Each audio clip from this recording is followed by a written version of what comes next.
कवि ने कहा। इकट्ठे घर जहां के सारी दुनिया के मालिक थे, इकट्ठे घर जहां के सारी दुनिया के मालिक थे। सिकंदर जब गया दुनिया से दोनों हाथ खाली थे, बिल्कुल कुछ भी पास में नहीं रहा।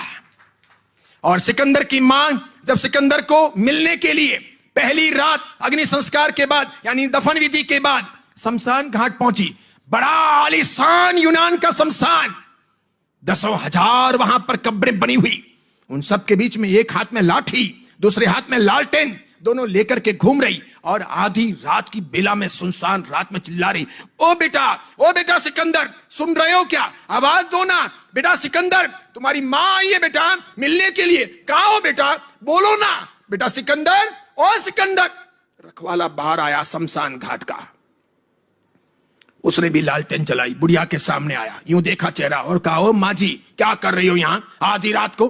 गेट आउट, चली जाओ यहां से, रात को यहां शमशान आना नहीं होता, समझ में नहीं आता? ये कोई बस्ती थोड़ी है, ये शमशान है, यहां तो सब कब्रें ही कब्रें हैं, जाओ।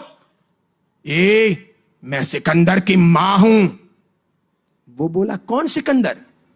अरे बेवकूफ, तुझे सिकंदर का पता नहीं? तू यूनान में रहता है, ये यूनान का कब्रिस्तान है। अरे यूनान का मालिक सिकंदर, बेताज बादशाह सिकंदर, विश्व विजेता सिकंदर, सबका तारनहार सिकंदर, सत्ता का स्वामी सिकंदर, शक्तियों का धनी सिकंदर, जिसके पास में दुनिया की अलबेली ताकत थी, वो सिकंदर। वो अट्टहास करके हंसने लगा सामने वाला रखवाला। वो बोला, माँ जी तुम गफलत में हो, क्या सिकंदर और कौन सिकंदर? माता जी यहां तो जितने सोए हैं सब सिकंदर ही सोए हैं। कौन से सिकंदर की बात कर रही हो? जब तक जिंदा था तब तक सिकंदर, जब ताकत थी तब सिकंदर, जब सेना थी तब सिकंदर, जब ये मुर्दा बन गया तो कोई सिकंदर विकंदर नहीं, यहां तो जितने सोए सब सिकंदर। तू कौन से सिकंदर की बात कर रही है? वो देखती रह गई।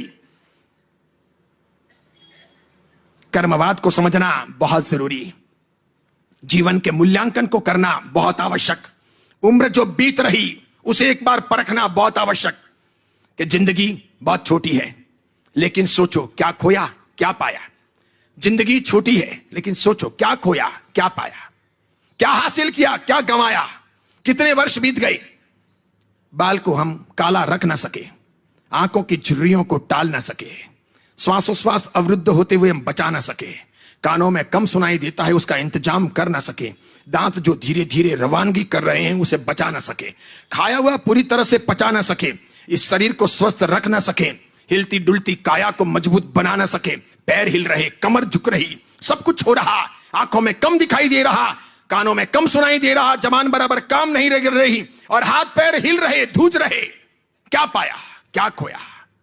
इसीलिए कहते हैं सबसे पहले कर्मवाद को समझो, आत्मवाद को समझो, अपनी परिस्थिति को समझो और वहां पर चले आओ कि सब कुछ बाह्य संयोग साथी है, सच वो मेरी आत्मा है। इसलिए मैं ऐसा कुछ ना करूं जिससे उसकी बहुत हानि हो। संसार चलाने के लिए मुझे कमाना पड़े, विवाही बनानी पड़े, मित्रों का निर्माण करना पड़े, मकान खरीदने पड़े, बनाने पड़े, दुकान चलानी पड़े, रोज जाना आना पड़े, प्रसूति करवानी पड़े, शादी विवाह करवाने पड़े, मृत्यु हो तो अग्नि संस्कार के लिए जाना पड़े, व्यवहार निभाने पड़े, लोगों से बोलना पड़े, सब अच्छे बुरे काम करने पड़े, लेकिन सबके बीच में एकमात्र जागृति हो, भिन्नो हम, मैं सबसे अलग हूं, मेरी आत्मा अजर अमर है। ये सब संयोग साथी है, ये मेरी मजबूरियां हैं, ये सब मुझे करने हैं, ये मेरे जीवन का लक्ष्य नहीं है, ये मेरा अंत नहीं है, मेरा अंत अलग होना चाहिए। इसीलिए मैं भले ही विवाह करवाऊं, सगाई करवाऊं, लड़कियां देखने जाऊं, लड़का देखने जाऊं, मंडप बुक करवाऊं, कैटरर बुक करूं, अन्य कमाऊं, खाऊं, पीऊं, जाऊं, आऊं, नाऊं, धोऊं, सबके बीच में सावधानी रखूं कि पावकम्मम न बंधई, यूं पाप कर्म न बंधित हों, इसकी मैं जागृति रखूं।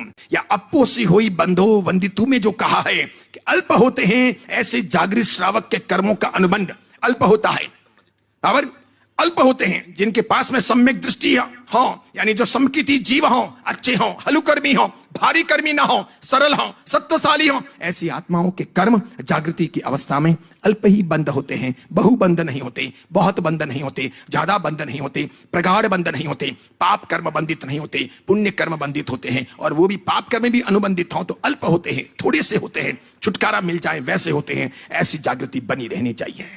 समय आपका होने आया है, बात यहीं पूरी करता हूं।